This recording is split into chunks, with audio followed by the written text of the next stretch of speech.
नमस्कार. आज आपण अशोक पाटील, नंदकिशोर पाटील यांच्या शेतामध्ये राजुरी या ठिकाणी आलो आहे. यांच्या शेतामध्ये मी साधारणतः 1.5 महिन्यापूर्वी आलो होतो. तर त्यांच्याकडनं काय अडचणी काय होत्या त्यांच्या मोसंबीच्या या प्लॉटवरती आपण थोडं त्यांच्याकडनं ऐकून घेऊ आणि त्यांना आपले प्रोडक्ट दिल्याच्यानंतर काय रिझल्ट आले त्या ठिकाणी आपण त्यांच्याकडनं जाणून घेऊ. कारण सगळ्यात मोठी गोष्ट काय, लोकांना रिझल्ट काय येतात हा पार्ट खूप महत्त्वाचा असतो, त्याच्यामुळे जाणून घेणं खूप गरजेचं आहे. नमस्कार.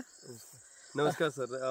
माझ्या अगोदर बागेत त्यांना पिवळसरपणा आणि फळगळची समस्या जास्त होती, पण औषध वापरल्यामुळे टेम्परेचर आणि औषध मारल्यामुळे फळगळ तर थोडं प्रमाण कमी झालं, पण काळोखी आणि पिवळसरपणा एकदम म्हणजे भरपूरच कमी झालेला आहे. बरं, मग आता अगोदरचा जो प्रॉब्लेम होता त्याच्यासाठी तुम्ही अगोदर काय काय वापरलं होतं? त्याच्या अगोदर म्हणजे यांचे स्प्रे वगैरे म्हणजे बुरशीनाशक याचं मारलं, रेडीमेड गोल्ड वगैरे ते मारलं ते, पण हवा तसा काही रिझल्ट आला नव्हता. त्यानंतर टेम्परेचर वगैरे मारून ते एकदम पिवळसरपणा, त्यानंतर एकदम क्वालिटी बस आलेलं. म्हणजे आता ज्यावेळेस आपलं प्रोडक्ट घेतं 1.5 महिना अगोदर तुम्ही साधारणतः आपलं प्रोडक्ट वापरल्याच्यानंतर तुम्ही कोणतं वापरलं? खालचं एनपीके खालचं आणि वरचं टेम्परेचर आणि बायो आणि 99 आणि शेत वापरलं. बरं, आता याच्या अगोदर काय प्रॉब्लेम होता नेमका? सगळ्यात जास्त महत्त्वाचा विषय मला सांगा. प्रमाण होतं सर, पण गळचं प्रमाण कमी एकदम झालेलं आहे आणि पिवळसरपणा बागेत जास्त होता.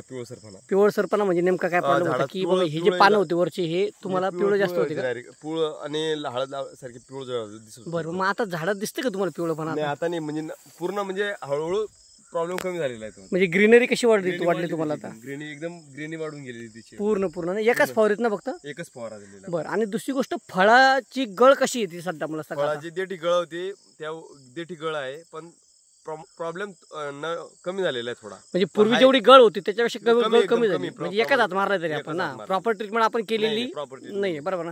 मग बरं, दुसरी मोठी गोष्ट, आपलं प्रोडक्ट वापरण्यात फळात काय फरक पडतोय तुमच्या सध्या? म्हणजे चकाकी आणि शायनिंग आलेली. कशी दाखवा जरा थोडी. हे बघा, शायनिंग पहिले अगोदर हे होती आणि आता चकाकी एकदम शायनिंग वगैरे आलेली फळाची. बरोबर, म्हणजे हे झाड मोठे हिशोबाने म्हणजे फळ पण छान आहे ना? फळ छान. बरोबर. तुमचा हा जो माल हा कुठला आंबा बहार आहे का? सगळा आंब्यावर मिरुक बहार नाही वाटतं ना? मिरुक बहार नाही. बरं, अजून एक तुमच्याकडे गुड काय माहिती तुमच्या मैत्रिणीनुसार, आता आपलं प्रोडक्ट वापरायचं तुमची ना अडकण फूट सुरू झाली बघा.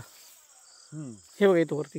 बरोबर. हा, म्हणजे आपलं प्रोडक्ट वापरायच्या नंतर तुम्हाला जी अडकांची जी फूट लागते ती सुद्धा या ठिकाणी बरोबर की नाही? म्हणजे जर विचार केला साधारणतः तर आपलं प्रोडक्ट वापरल्यावर तुम्हाला हा एक बेनिफिट भेटला.